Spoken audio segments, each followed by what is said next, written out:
اللهم لا علم لنا إلا ما علمتنا عليم الحكيم. اللهم فقهنا في دينك وعلمنا ما ينفعنا وارزقنا الإخلاص في القول والعمل وزدنا علما يا أرحم الراحمين. طيب، نواصل في قراءة شرح المنظومة القواعد الفقهية للشيخ عبد الرحمن بن ناصر السعدي رحمه الله تعالى المتوفى سنة 76 و300 بعد ألف من الهجرة النبوية. Taib, masih dalam bait yang ke-15. Qala rahimahullahu ta'ala qaidatu syari'ati taisiru fi kulli amrin nabahu ta'siru. Qaidatu syari'ati taisiru fi kulli amrin nabahu ta'siru. Nah, sudah disebutkan sebelumnya bahwasanya asbab ar-rukhas, sebab-sebab datangnya rukhsah disebutkan oleh Suyuti rahimahullahu ta'ala 7. Yang pertama adalah as-safar, yang kedua adalah al-marad, yang ketiga al-ikrah, yang keempat an-nisyan, dan yang kelima al-jahal. Yang kelima adalah al-jahal. Baik. Kemudian adapun masalah an-nisyan dan al-jahal ini akan datang secara khusus nanti di bait-bait yang akan datang, ya. 6. Dibahas tersendiri berkenaan dengan uzur bagi orang-orang yang tidak sengaja lupa atau tidak mengetahui hukum. Dalam bait yang ke-25 akan datang nanti wal khata'u wal ikrahu wan nisyanu asqatahu ma'budun ar-rahmanu. Baik.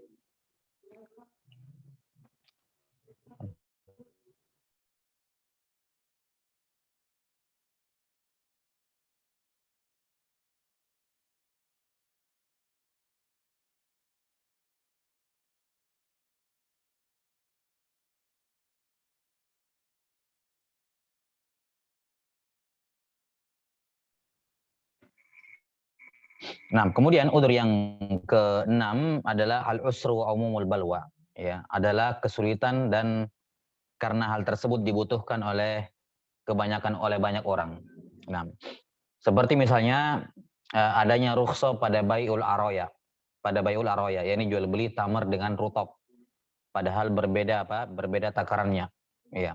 Sudah dimaklumi bahwasanya jual beli rutab dengan tamar ini riba. Ya kan? Ini riba dan tidak diperkenankan. Namun karena dibutuhkan oleh masyarakat Arab ketika itu, ya maka dibolehkan dalam syariat. Demikian pula masalah bai'us salam. Bai'us salam asalnya adalah bai' ma la yamlik. Menjual barang yang dia tidak miliki, ya kan? Tapi ketika umumul balwa, yakni masyarakat membutuhkan transaksi jual beli seperti itu, ya, maka Islam membolehkan yang namanya bai'us salam dengan syarat-syarat yang ketat. Dengan syarat-syarat yang ketat untuk meminimalisir yang namanya al-jahala atau yang semacamnya. Kemudian juga termasuk di dalam adalah al-hawalah. Al-hawalah kalau kita lihat surahnya itu bai'ud dain bid-dain. Jual beli utang dengan utang, dan hukum asalnya jual beli utang dengan utang adalah haram, ya kan? Namun terkadang hal tersebut dibutuhkan maka dibolehkan yang namanya hawalah, pemindahan piutang kepada yang lain. Nah, ini dibahas di pembahasan fikih tentunya. Nah, kemudian juga dibolehkan adanya gharar yang sedikit dalam muamalah. Dibolehkan adanya gharar yang sedikit dalam muamalah. Misalnya membeli buah, kita nggak tahu ini sudah masak, manis atau tidak. Ini kan gharar. Tapi nggak mungkin kita beli, kemudian kita belah dulu, dibuka dulu, baru dilihat manis, baru dibeli. Nggak mungkin. Akan merugikan penjualnya. Demikian pula pondasi rumah. Ketika kita beli, tidak ada kewajiban untuk disuruh diperlihatkan pondasinya kuat atau tidak. Cukup dengan pengabaran secara umum. Ya, maka gharar yang sedikit seperti ini diperbolehkan dalam syariat. Jelas ya. Demikian pula masalah khimar, ya, atau kalau kita bilang taruhan ya, taruhan. Asalnya kan tidak boleh seorang berlomba musabaqah, ya.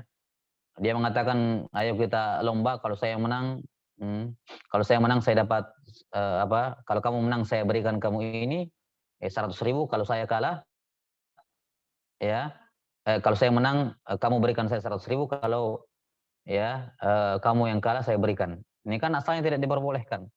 Tapi ada bentuk musabaqah yang dibutuhkan. Seperti dalam persiapan jihad. Persiapan jihad di jalan Allah Ta'ala, maka Islam membolehkan musabaqah pada perlombaan yang dibutuhkan, pada keterampilan yang dibutuhkan dalam jihad. Itu pun dengan syarat-syarat yang disebutkan oleh para fuqaha.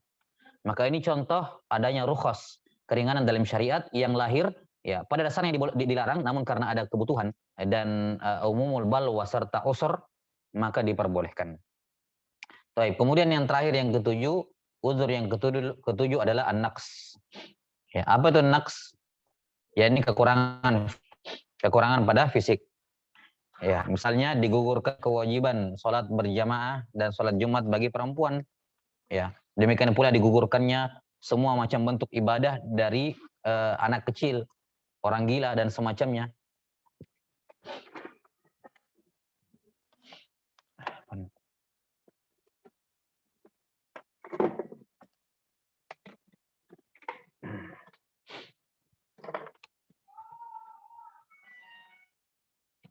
Nah, ini di antara uzur yang diberikan karena naqs. Demikian pula perempuan ya tidak diberikan beban, bahkan tidak dibolehkan dia menjadi pemimpin, menjadi imam dan semacamnya karena adanya naqs pada mereka. Demikian pula orang yang salat, orang yang bisu, dibolehkan dia salat dengan menggunakan isyarat. Ya, dibolehkan dia salat dengan menggunakan isyarat karena adanya naqs pada mereka. Jelas ya, ini bentuk-bentuk rukhsah ataupun keringanan dari syariat. Demikian pula orang yang sakit, demikian pula orang yang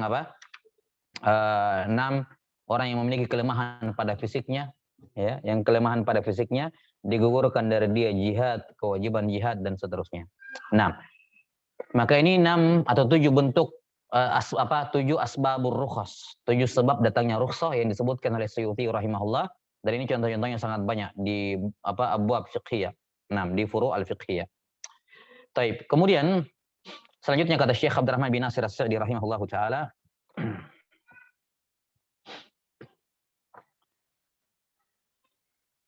wa ma hadza idza hasala lahum bi fi'lihi masyaqqatun wa usr.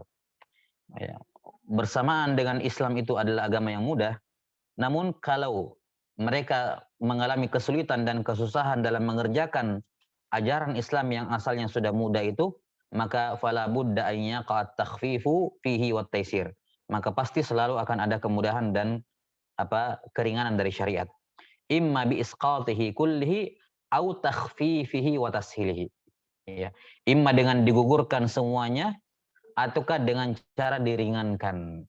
Taib. Di sini penulis rahimahullah mengisyaratkan kepada anwa'ur rukhas, jenis-jenis rukhsah. Kalau tadi 6 perkara itu adalah asbabur rukhas, sebab-sebab datangnya rukhsah. Pembahasan berikutnya adalah anwa'ur rukhas, jenis-jenis rukhsah. Di sini beliau menyebutkan 2 secara umum. Yang pertama bil isqat, dengan digugurkan secara digugurkan. Ya, digugurkan. Misalnya digugurkannya kewajiban syariat dari orang gila dan anak kecil. Digugurkannya kewajiban dari orang gila dan anak kecil. Dan ketika dia sudah sadar dari gilanya atau sudah balik, tidak ada kewajiban mengqadha. Tidak ada kewajiban mengqadha. Jadi betul-betul digugurkan. Betul-betul digugurkan. Demikian pula digugurkannya salat dari perempuan yang haid, digugurkan. Jelas sampai sini, digugurkan dan tidak ada qadha. Tidak ada qadha salat. Ini bentuk rukhsah yang pertama, yakni al-isqat, digugurkan kewajibannya. Kemudian yang kedua, bentuk rukhsah yang lain adalah wujud al-badal. Ketika ini tidak mampu, maka didatangkan penggantinya yang lebih mudah. Didatangkan penggantinya yang lebih mudah. Ini bentuk rukhsah yang lain, yakni adanya badal. Misalnya ketika tidak bisa wudu, imma karena tidak ada air atau sakit, maka dia tayamum. Ini ada badalnya. Kemudian masalan kalau dia wajib haji, ya, dia wajib haji tapi kemudian dia lumpuh atau tidak bisa berangkat haji, maka ada namanya haji badal. Ini juga termasuk rukhsah. dengan syarat-syarat yang disebutkan oleh para fuqaha dalam masalah ini tentunya. 6. Jadi kadang rukhsahnya berupa badal, ada penggantinya. Ada penggantinya. Kemudian yang ketiga, rukhsah kadang berupa taghyir al-kaifiyah, merubah kaifiat.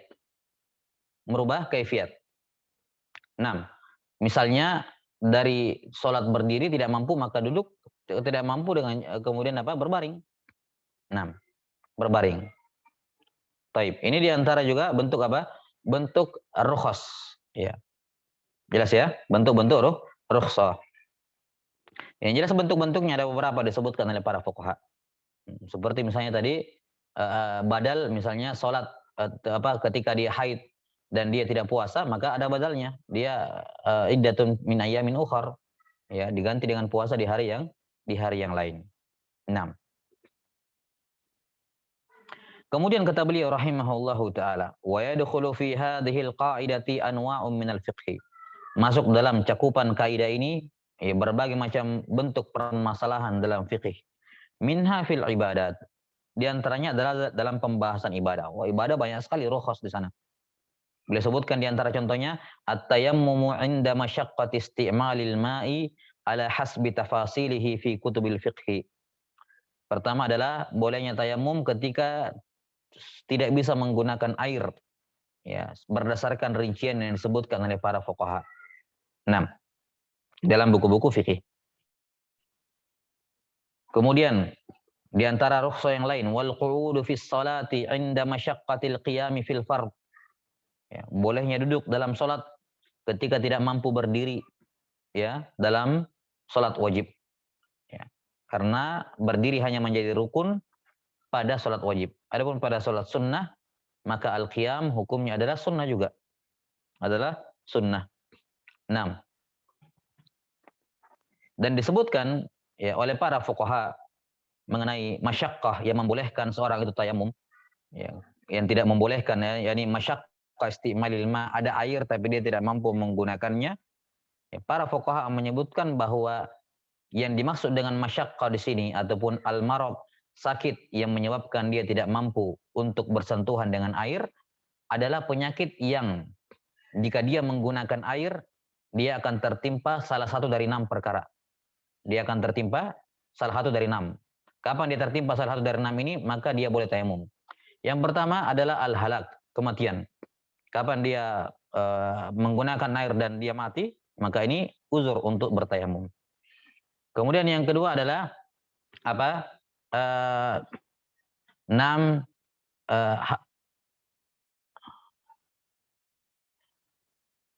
taib. Yang pertama al-halak, yang kedua adalah apa? Halakil audu. Ya, hilangnya anggota tubuh.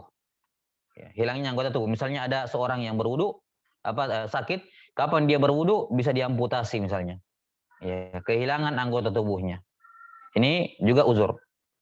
Ataukah misalnya kehilangan manfaat anggota tubuh. Jadi anggota tubuhnya tidak terpotong tapi manfaatnya hilang. Misalnya orang habis operasi mata masalah. Ini kalau kena air bisa langsung buta. Biji matanya aman, cuman dia buta. Jadi kehilangan manfaat anggota tubuhnya. Kehilangan manfaat anggota tubuhnya. Ini juga termasuk uzur. Ini sudah ke berapa? Ketiga ya. Kemudian yang keempat adalah kalau menimbulkan aib, ya, aib atau syain ya, sesuatu hal yang tidak enak dipandang. Ya, pada anggota-anggota tubuhnya yang zahir, misalnya pada mukanya, pada tangannya, pada kakinya, kalau sentuh air tiba-tiba misalnya belang atau yang semacamnya. Ya, belang misalnya. Luka bakar misalnya melepuh kalau kena air maka bisa kulitnya terbakar atau yang semacamnya. Ya, intinya ada syain, ada hal yang tidak bagus dipandang pada anggota tubuhnya yang zahir. Kalau dia pakai air, maka ini uzur. Demikian pula kalau penyakitnya lama sembuhnya, yang asalnya sebentar tapi karena sering kena air jadinya lama. Ini juga uzur. Misalnya ada luka jelas ya. Ini luka kalau kena air terus, ya lama sembuhnya, maka ini juga uzur bagi dia untuk tayamum. Atau yang keenam,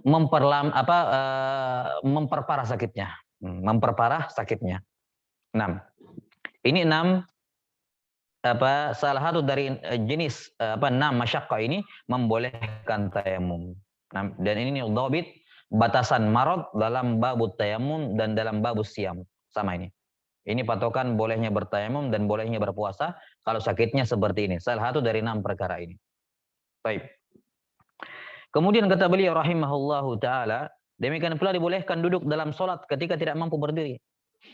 Yang dimaksud tidak mampu berdiri di sini adalah ketika dia berdiri, memaksakan berdiri, dia menanggung menanggung rasa sakit yang melewati batas normal gitu. Nah, sakit yang normal. Jadi kalau dia kuatkan dirinya berdiri bisa, tapi berat.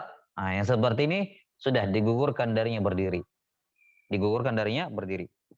Kemudian wafin nafli mutlaqan, dibolehkan salat sunnah dalam keadaan duduk secara mutlak. Ya. Dikarenakan kalau setiap mau salat sunnah dia harus turun dari kendaraannya, ya. Kalau misalnya setiap kali salat sunat dia berdiri, terkadang sebagian orang mengatakan saya mau memperbanyak salat sunnah tapi tidak bisa sering-sering berdiri atau yang semacamnya. Maka diperbolehkan salat sunnah duduk. Semua jenis salat sunnah dibolehkan dalam keadaan apa? Dalam keadaan duduk. Apa hikmahnya? Hikmahnya adalah taksirun nawafil.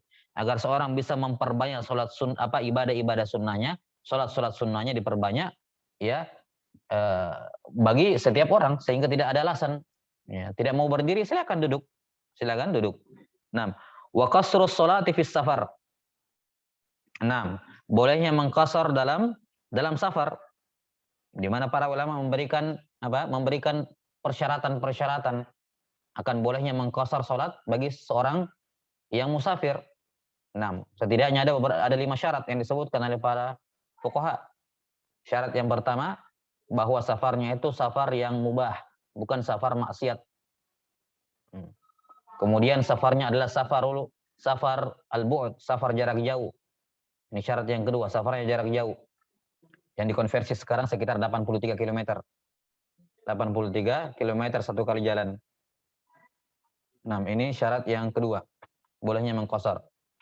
Kemudian yang ketiga adalah kalau dia melakukan salat adaan, bukan qada. Bukan qada, dia salat adaan. Kemudian yang keempat, dia meniatkan qasar ketika takbiratul ihram. Kemudian yang kelima, dia tidak bermakmum kepada orang yang salat muqim. Dia tidak bermakmum kepada orang yang salat muqim. Nah. Baik. Dan tentunya ya, dibolehkan mengqasar salat kalau dia sudah keluar dari lingkungan dari kalau sekarang kabupatennya. Dan tidak diperbolehkan mengqasar salat kalau sudah keluar dari kabupatennya. Tidak boleh dia baru mau berangkat sudah qasar duluan. Tidak boleh. Nah, karena qasar itu uzur untuk safar. Kemudian kata beliau rahimahullahu taala wal jam'u bainas salatain, dibolehkan juga ya menjamak antara dua salat, baik jamak takdim maupun jamak takhir. Baik jamak takdim maupun jamak takhir. Di mana jamak ini boleh dilakukan walaupun ketika masih berada di tempat. Masih berada di tempat. Nabi sallallahu alaihi wasallam kalau beliau berangkat ya setelah sebelum masuk waktu, maka beliau melakukan jamak takhir. Dan kalau beliau sallallahu alaihi wasallam berangkat setelah masuk waktu, maka beliau melakukan jamak takdim sebagaimana yang masyhur dalam riwayat as-sahih. 6. Ini juga jamak, dibolehkan jamak. 6.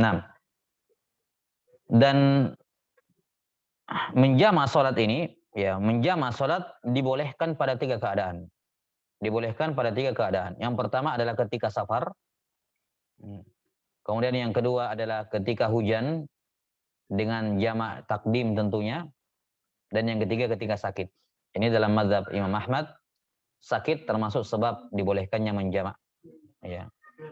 Adapun dalam mazhab Syafi'iyah hanya 2 saja, yaitu safar dan hujan. Nah, itu pun dengan persyaratan-persyaratan yang disebutkan oleh para ulama dalam masalah ini. Nah, semisal di antara syaratnya tentunya jamak pada hujan adalah harus dikerjakan secara berjamaah. Harus dikerjakan secara berjamaah. Tapi ini penjabarannya semua di fikih tentunya. Baik. Kata beliau wa nahwu dzalika min rukhasis safari wa nahwiha. Dan rukhsah safar yang lain. Sahabat lalu ya di pembahasan kemarin bahwa ada 8 rukhsah, ada 8 amalan atau 8 rukhsah bagi musafir. 4 rukhsah untuk safar jarak jauh dan 4 rukhsah selain jarak jauh, jarak safar jarak dekat juga dibolehkan. Ya, ada 8 rukhsah seluruhnya. Tsumma qala rahimahullah wa minat takhfifati aidan, di antara keringanan-keringanan dalam syariat, a'dzarul jumu'ati wal jamaah. Uzur untuk tidak menghadiri salat Jumat dan salat jamaah. Misalnya sakit, nah, ataukah misalnya hujan dengan hujan yang membasahi tubuh, yang membasahi pakaian maksudnya, ya. Bahkan disebutkan oleh para fuqaha, di antara uzur tidak menghadiri jamaah adalah menjaga orang sakit. Menjaga orang sakit kalau yang sakit ini merasa tenang, nyaman ketika dijaga olehnya. Misalnya dia ada hubungan kerabat ataukah teman dekat, ya, yang mana yang sakit ini misalnya dalam keadaan membutuhkan penguatan mental. Yang mana kalau ditinggalkan pergi sholat, ini bisa down mentalnya misalnya. Maka di antara uzur untuk tidak menghadiri Jumat dan jamaah adalah ya menjaga orang sakit bagi yang orang sakit ini membutuhkan dia di sampingnya. Disebutkan bahkan di antara uzur menghadiri sholat jamaah sebagaimana yang ma'ruf, yakni kalaupun mengharuskan ketinggalan, misalnya kayak buang air besar ataukah makan ya dalam keadaan kelaparan, dalam keadaan yashtahi ya, pengen makan. Nah, ini semua termasuk uzur Jumat untuk tidak hadir Jumat dan sholat jamaah yang disebutkan oleh para fuqaha. Kemudian di antara keringanan lain adalah ta'jiluz zakah. Ya, memajukan zakat sebelum haulnya. Sebelum apa? Sebelum haulnya. Karena zakat ini memiliki 2 sebab. Sebab yang pertama nisab dan sebab yang kedua adalah haul. Sebab yang pertama adalah nisab, sebab yang kedua adalah haul. Dan kata para fuqaha, dan kata para fuqaha suatu ibadah maliyah kalau dia memiliki 2 sebab,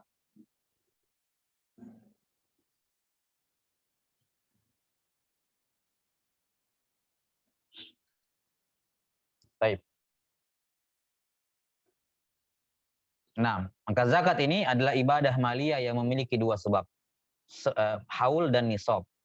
Ya, dan kata para fuqaha, semua ibadah maliyah kapan sudah masuk salah satu sebabnya, maka boleh dilakukan walaupun sebab yang kedua belum terwujud.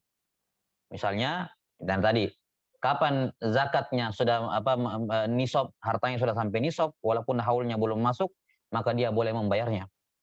Sebagaimana zakat fitrah. Zakat fitrah itu sebabnya ada 2, yakni masuknya bulan Ramadan dan masuknya bulan Syawal. Nah, maka kapan salah satunya sudah terwujud, yakni masuknya bulan Ramadan, maka sudah dibolehkan membayar zakat fitrah. Karena itulah waktu mubah, waktu jaiz membayar zakat fitrah adalah di hari pertama Ramadan. Kapan sudah masuk hari pertama Ramadan, maka sudah jaiz, sudah boleh membayarkan zakat fitrah karena sudah terwujud salah satu sebabnya. Dan ini antara kaidah yang penting dalam ibadah maliyah. Kemudian wat takhfifat fil ibadat, semua keringanan-keringanan dalam ibadah yang disebutkan. Wal muamalat, keringanan-keringanan dalam muamalat yang sudah kita sebutkan berupa bai'us salam ya, kemudian al-hawalah, al-musabaqah dan seterusnya. Wal munakahat, keringanan-keringanan dalam pernikahan. Wal jinayat, keringanan-keringanan dalam al-jinayat. Ini semua masuk dalam keringanan dari syariat. Tsumma qala rahimahullahu taala wa minat takhfifatil mutlaqah furudul kifayati wa sunaniha. Di antara keringanan-keringanan yang bersifat mutlak adalah semua fardu kifayah dan sunnah kifayah. Nah, sudah dimaklumi bahwa fardu dari sudut pandang fa'ilnya, ya dari sudut pandang pelakunya terbagi menjadi 2. Ada fardu ain dan ada fardu kifayah. Ya, fardu ain dan fardu kifayah. Demikian pula sunnah. Sunnah juga terbagi menjadi 2. Ada sunnah ain dan ada sunnah kifayah. Sunnah juga terbagi jadi 2. Ada sunnah ain dan sunnah kifayah. Ya, definisinya mirip lah. Cuman bedanya kalau wajib kan tolaknya jazim. Kalau sunnah ya berarti tolaknya ghairu jazim. Kan begitu. Fardu ain adalah kewajiban yang dituntut min kulli ain, yakni pada dari semua orang. Seperti sholat 5 waktu, berpuasa di bulan Ramadan, ya, fardu ain, haji, ya, dan seterusnya. Zakat. Nah, adapun fardu kifayah, yakni amalan yang kewajiban yang jika sudah ada jumlah orang yang cukup mengerjakannya, maka gugur kewajiban dari yang lain. Perhatikan pada kalimat pada definisi fardu kifayah dikatakan kalau sudah ada jumlah yang cukup mengerjakannya. Jadi harus perhatikan kalimat jumlah yang cukup. Nah, tidak boleh bukan definisi fardu kifayah kalau sudah ada sebagian yang mengerjakannya gugur dari yang lain. Enggak. Ya. Ini masih kurang detail definisinya. Jadi kita katakan fardu kifayah bukan yang penting sudah ada yang mengerjakan, tapi sudah ada yang mengerjakan dan jumlahnya cukup. Misalnya di satu kampung dibutuhkan misalnya 3 orang, ya, atau di suatu kota misalnya dibutuhkan 3 orang pakar dalam warisan. Pakar dalam warisan. Maka tapi yang belajar warisan, yang mendalami ilmu warisan cuma 2 orang, maka ini masih berdosa semuanya. Masih berdosa semuanya. Harus 3 orang minimal dibutuhkan untuk kota seluas itu misalnya ya. Ya. 6. Atau misalnya di satu tempat dibutuhkan misalnya 3 orang pengajar Quran, baru tercover semua kaum muslimin. Tapi yang belajar cuma 2 orang, maka berdosa yang lain. Maka fardu kifayah bukan sekedar yang penting sudah ada mengerjakannya, tapi yang mengerjakannya ini sudah cukup. Ya kan? Misalnya fardu kifayah jihad fisabilillah. Jihad fisabilillah hukum asalnya fardu kifayah. Kalau misalnya kebutuhan tentara kaum muslimin misalnya 20.000 orang, namun yang terkumpul misalnya baru 19.000 orang, maka belum gugur kewajiban dari yang lain. Ya. Jadi fardu kifayah adalah fardu yang kalau sudah ada jumlah yang cukup mengerjakannya, maka gugur kewajiban dari yang lain. Seperti salat, seperti amalan-amalan yang disyariatkan pada jenazah. Baik. Demikian pula sunnah terbagi 2, ada sunnah ini ya, sama sunnah kifayah. Sunnah sunnah ain misalnya ya salat rawatib, salat sunnah rawatib, salat duha, puasa-puasa sunnah, dituntut dari orang per orang untuk mengerjakannya. Sementara sunnah kifayah, ada banyak sunnah kifayah, sebagian fuqaha menyebutkan diantaranya ada 6 yang masyhur. Sunnah kifayah, yakni suatu sunnah yang kalau sudah ada yang mengerjakannya, 6, gugur tolab, gugur permintaan dari yang lain. Gugur permintaan dari yang lain. Baik. Ini juga keringanan tentunya. Bayangkan kalau misalnya jihad itu fardu ain. Bayangkan kalau misalnya penyelenggaraan jenazah fardu ain. Masyaqqah. Ya kan? Demikian pula sunnah kifayah. Ya, sunnah kifayah. Misalnya sunnah kifayah, para ulama menyebutkan azan dengan qomat. Bagaimana azan fardu ain misalnya sunnah ainiyah, semua orang azan. Masyaqqah kan begitu. Maka di antara sunnah ainiyah adalah azan dengan iqamah. Kemudian di antara azan di antara ini adalah madzhab Syafi'i ya. Saya tidak tahu kalau Hanabilah azan hukumnya apa? Wajib mungkin ya. Ya, ala kulli hal ini yang disebutkan ya. Nah, kemudian di antara sunnah kifayah masalan adalah memulai salam. Kalau saya bertiga datang menuju kepada orang, ya, afdolnya kami tiga-tiga mengucapkan salam. Tapi kalau salah satu di antara kami yang mengucapkan salam, maka gugur tuntutan dari 2 orang. Ini sunnah kifayah namanya. Memulai mengucapkan salam. Kemudian juga di antara sunnah kifayah adalah tashmid. Menjawab orang yang bersin. Dia bersin mengucapkan alhamdulillah, kami 10 orang dengar. Kapan salah satu dari 10 ini menjawab yarhamukallah, maka gugur tuntutan dari yang lain. Yang paling afdal semuanya mendoakan, tapi kapan sudah ada satu orang yang mendoakan tashmid, maka tuntutan dari yang lain gugur. Jelas ya? Kemudian di antara sunnah muakkadah, ya, sunnah kifayah adalah membaca basmalah sebelum makan. Ya. Kalau misalnya mereka bertiga makan berjamaah di satu nampan, satu orang sudah baca bismillah, maka gugur tuntutan dari 2 orang yang lain. Ya, gugur tuntutan dari orang lain. Walaupun yang paling afdal setiap orang membaca basmalah, ya kan? Cuman seandainya satu orang sudah ada yang membaca basmalah, maka gugur tuntutan sunnah dari yang lain. Kemudian sunnah kifayah yang ke-6 adalah idul kurban, menyembelih. ketika pimpinan kepala keluarga sudah menyembelih, ya kan? Maka ini menggugurkan sunnah dari yang lain, dari anggota keluarganya yang lain. 6. Tapi ini sunnah kifayah. Jadi baik fardu kifayah maupun sunanuha, yakni sunnah kifayah. Hak di sini kembali kepada kifayat. Furudul kifayati wa sunanuha. Jadi yang punya kifayah bukan cuma fardu, tapi sunnah juga ada sunnah kifayah. Jelas sampai sini? Maka semua yang namanya kifayat ini rukhsah dari syariat ataupun takhfif dari syariat. Ya, takhfif dari syariat. Kemudian berikutnya di antara takhfifat yang bersifat mutlak adalah al-amalu bil madnun, beramal dengan dugaan besar. Nah, ini. 6. Ketika keyakinan tidak sulit untuk diwujudkan, ya, maka diperbolehkan beramal dengan dugaan besar. Misalnya dalam masalah toharoh. Dalam masalah toharoh bukan menjadi syarat harus yakin kena semua ketika wudhu misalnya. Ketika wudhu cukup dugaan besar sudah kena semuanya, atau ketika mandi junub yang penting dugaan besar sudah kena seluruh tubuhnya, sudah. Dia tidak wajib untuk sampai dalam taraf keyakinan kena semua tubuh saya ini. Ya, dugaan besar saja. Karena Nabi SAW disebutkan dalam hadis siapa? Aisyah atau Musalamah, ya. Disebutkan bahwa beliau yukhallilu ra'sahu, kemudian apa? Hatta idza dhanna annahu qad arwa basyaratah. Sampai ketika beliau berpikir sudah kena semua kulit kepalanya. Dikatakan dhanna, menunjukkan bahwa dalam masalah toharoh tidak dipersyaratkan harus yakin kena semuanya. Yang penting sudah dugaan besar kena, selesai masalah. Dan sampai sini al-amalu bidzon. Iya. Demikian pula misalnya dalam masalah muamalat. Dalam masalah muamalat, terkhusus misalnya dalam masalah bagi seorang hakim masalah. Bagi hakim diperbolehkan beramal dengan dzon, diperbolehkan beramal dengan adzon. Nah, cuman akan disebutkan nanti pada kaidah al-yaqin la yazul bisyak. Insyaallah kita akan bahas lebih lanjut tentang masalah dzon ini, bahwa seorang yang beramal dengan dzon dibolehkan. Misalnya masuknya waktu, dia sholat berdasarkan dzon, dia tidak yakin sudah masuk waktu, cuma dengan dugaan besar, maka diperbolehkan dia sholat dengan itu. Demikian pula dugaan besar dia matahari misalnya fajar belum terbit. Fajar belum terbit sehingga dia masih makan sahur. Silakan dia beramal dengan zonnya. Atau dugaan besar dia matahari sudah terbenam, makanya dia buka puasa.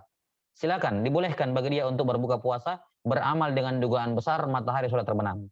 Cuman ada kaidah lain yang mengikat kaidah al-amal bidzunun, yaitu la ibrata bidzanni, ya, la ibrata bidzanni al-bayyinu khat'uh. Ya, la ibrata bidzanni al-bayyinu khat'uh. Tidak ada ibrah. Ya, tidak boleh lagi dijadikan patokan suatu dugaan yang jelas-jelas salah.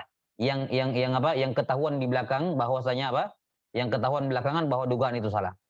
Misalnya ada seorang yang berbuka dengan dugaan besar matahari terbenam, kemudian dia makan. Sudah sampai sini? Kemudian dia makan.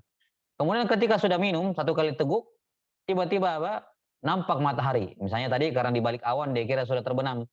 Dugaan besar dia terbenam, kemudian dia minum. Setelah dia minum, tiba-tiba masih kelihatan tersingkap awan, masih ada matahari belum terbenam seutuhnya. Maka seperti ini puasanya batal. Yang seperti ini puasanya batal karena dia membangun buka puasanya di atas zon dan tidak ada ibrah pada zon yang jelas-jelas salah. Demikian pula kalau ada seorang yang sholat di awal waktu sekali, dia berpikir sudah masuk waktu. Ya, dia mendengar kayak suara azan misalnya, bangun misalnya, belum enak, belum bagus perasaannya, dia dengar suara azan, dia pergi sholat. Ya, dia berpikir sudah masuk waktu. Ketika dia sudah sholat, tiba-tiba baru kedengaran suara azan yang sebenarnya. Maka di sini batal sholatnya. Jelas ya? Maka walaupun boleh beramal dengan adzon, yakni tidak berdosa seorang beramal dengan adzon, yakni tentunya di sini kecuali pada perkara-perkara yang dikecualikan ya. Ada beberapa perkara-perkara yang tidak boleh beramal dengan dzon. Ya. Ala kulli hal, kalaupun dia beramal dengan dzon, dibolehkan dia beramal dengan dzon, dia tidak berdosa kalau salah. Cuman hukum yang dibangun di atas dzon itu menjadi gugur kalau terbukti dzonnya itu keliru. Ya, la ibrata bidzanni al-bayyinu khat'uh. Nah, kemudian kata beliau wal amalu bil madnuni limasyaqqatil ittila'i 'alal yaqin, karena tidak memungkinkan mengetahui di atas dasar keyakinan. Ya, yakni beberapa hal-hal yang sulit untuk kita sampai keyakinan dalam masalah itu, maka dibolehkan beramal dengan adzon. Seperti misalnya waktu-waktu sholat di zaman sekarang. Ya, siapa yang mau tiap maghrib pergi ke tempat terbenamnya matahari atau tiap subuh ya pergi lihat fajar, ya kan ini kan masyaqqah. Nah, ini masyaqqah. Maka dalam keadaan seperti ini, ketika yakin tidak memungkinkan ataupun sulit untuk mewujudkan keyakinan, maka dibolehkan beramal dengan zon. Ya, dibolehkan beramal dengan zon. Yani zon di kalangan para ulama tentunya bermakna zonnul ghalib. Dan semua zon itu ghalib. Semua zon itu ghalib.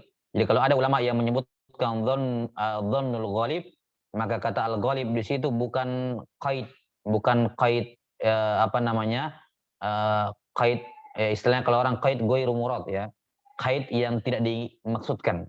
Ya, yakni hanya untuk mempertegas. Hanya untuk mempertegas. Wa illa semua kait itu adalah ghalib. Nah, wallahu taala alam bisawab. Ini selesai bait yang ke-15.